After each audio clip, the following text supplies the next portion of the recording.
ঢাকা শহরে প্রতিটা জায়গায় এত পরিমাণ বিল্ডিং এবং ঠাসাঠাসি ঘিঞ্জি পরিবেশ, যদি কখনো ভূমিকম্প ধসে পড়ে ভবনগুলো, আপনাকে রেস্কিউ করার মতো একটা যে ওয়ে প্রপার, এটি আপনি খুঁজে পাবেন না। পুরো ঢাকায় একটা কংক্রিটের কবরস্থানে পরিণত হবে। কোলাহলের এই শহরে মাথার উপর তাকালি দেখা যায় দালান। যে ভবনগুলো করার কথা ছিল নিরাপদের আশ্রয়, সে ভবনগুলো আজকে দাঁড়িয়ে আছে মৃত্যু ফাঁদ হিসাবে।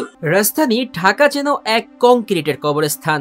শহরে মোট 22 লাখ ভবনের মধ্যে 21 লাখই দুর্বল ও ঝুঁকিপূর্ণ। অর্থাৎ এই শহরটি কোনোদিন বড় ভূমিকম্পের মুখোমুখি হলে বিপর্যয় অনিবার্য। পুরান ঢাকার কথা বাদ দিলেও নতুন ঢাকা কম নয়। 90% ভবনই জাতীয় বিল্ডিং কোড মেনে তৈরি হয়নি। হাত বাড়ালি দেয়াল, উপরে হাইরাইস।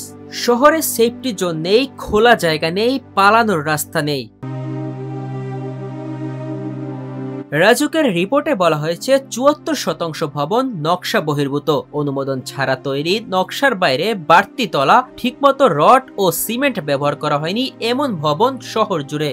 এর ওপর মাত্র 48 ঘন্টায় 4 বার ভূমিকম্পে কম্পিত হয়েছে শহর। আপনি দেখবেন যে ঢাকা শহরে প্রতিটা জায়গায় এত পরিমাণ বিল্ডিং এবং ঠাসাঠাসি ঘিঞ্জি পরিবেশ, বিভিন্ন অনুমোদন ছাড়াই তারা বিল্ডিং তৈরি করছে। তো এই সময় আমরা যদি কখনো ভূমিকম্প ধসে পড়ে ভবনগুলো, আপনাকে রেস্কিউ করার মতো একটা যে ওয়ে প্রপার, এটি আপনি খুঁজে পাবেন না। এবং বিল্ডিংগুলো খুবই নিম্নমানের পরিকল্পনা তৈরি করা, যেগুলো এবং রোড থেকে প্রপার ডিস্টেন্সেও নেওয়া নেই।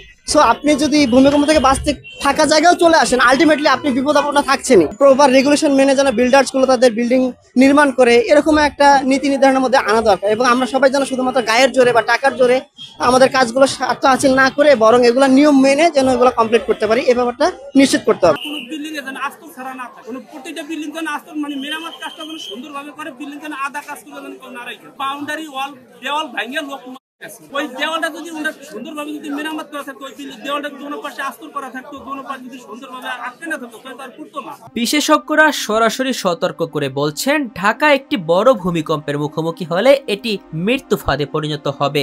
সরকারি ভবনও নিরাপদ নয়। নতুন 17 তলা পিজি ভবন সহ 37% সরকারি ভবন ঝুঁকিপূর্ণ। এমনকি রাজধানীর 13% এলাকায় যেখানে ভবন করা নিষিদ্ধ ছিল, সেখানে এখনো বিল্ডিং দাঁড়িয়ে আছে। 2 দিনে 4 বার ভূমিকম্প হয়েছে। এই বিষয়টি নিয়ে আমরা উদ্বিগ্ন এবং আতঙ্কিত। এখানে দেখা গেছে এবং ফায়ার সার্ভিস শনাক্ত করছে যে ঢাকায় প্রায় 2 লক্ষ ভবন আছে ঝুঁকিপূর্ণ, কারণ ভূমিকম্পের কারণে মানুষ আতঙ্কিত আছে। আমাদের যে জনবল এবং আমাদের যে ইকুইপমেন্ট, তা দিয়ে কোনোভাবেই 2-3 মাসের আগে রেস্কিউ করা সম্ভব না। পুরো ঢাকায় একটা কংক্রিটের কবরস্থানে পরিণত হবে এবং এর রেশ সারা বাংলাদেশে ছড়িয়ে পড়বে। ঢাকার নাগরিকদের জন্য এটি শুধু বসবাসের শহর নয়, এটি প্রতিদিন ঝুঁকির সঙ্গে বাঁচার জায়গা। কোনো বড় ভূমিকম্পে সময় পাওয়া যাবে না, এমনকি ইস বলারও। সাইমুম আনাম সাজিদ, সোনালী নিউজ, ঢাকা।